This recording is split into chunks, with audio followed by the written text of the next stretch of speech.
Munich, Germany. June 18th, 2020, 9 a.m. The auditors released their report on Wirecard AG. The conclusion is simple. They cannot find 1.9 billion euros. Not stolen, not misplaced, never there. The money was supposed to be sitting in offshore escrow accounts, but the banks in Manila say they've never held a single euro for Wirecard. Within 24 hours, the company collapses. Stock price drops from 104 euros to zero. A $24 billion valuation, gone. Wirecard wasn't just a fintech failure, it was a phantom. And the man who built it, Jan Marsalek, vanished before the handcuffs could click. By the time the warrants were issued, he was already in the air, destination unknown.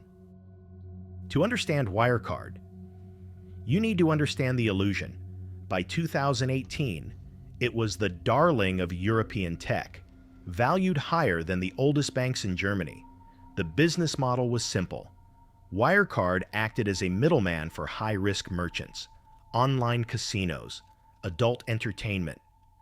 But the real money, according to their statements, came from third-party partners in Asia. There was only one problem. These partners didn't exist. Wirecard created shell entities.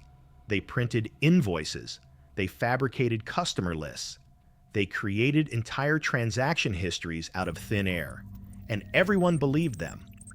By 2019, over half of their revenue was fiction. But Jan Marsalek wasn't just running a fraud. He was running an intelligence operation. Jan Marsalek, Chief Operating Officer. By day, he was the face of innovation. By night, he was something else entirely. Whistleblowers began to notice irregularities. Marsalek had access to classified files from foreign directorates, files he shouldn't have been able to see. He used the payment network to track high-value transactions, not for profit, for leverage.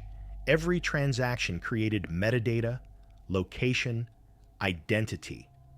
Marsalek wasn't just stealing money. He was harvesting data and sharing it with the Eastern Syndicate. Wirecard wasn't just a fintech company. It was a front, a data mining operation disguised as a bank. June 18th, 2020. Marsalek tells his team he's flying to Manila to find the missing billions. He boards a private jet. Flight logs show a departure for the Philippines, but the plane never lands in Manila. Instead, it diverts to a private airfield in the Eastern Bloc. Marsalek disembarks, gets into a waiting vehicle, and crosses the border. Interpol adds him to the most wanted list. But Jan Marsalek is untouchable because he's under protection. Foreign intelligence didn't just help him escape, they gave him sanctuary.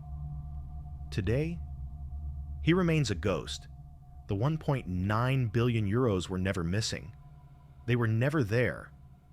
But the data Marsalek collected, that was real. And it's still out there, a Trojan horse embedded in the financial system. Jan Marsalek built a $24 billion empire on lies.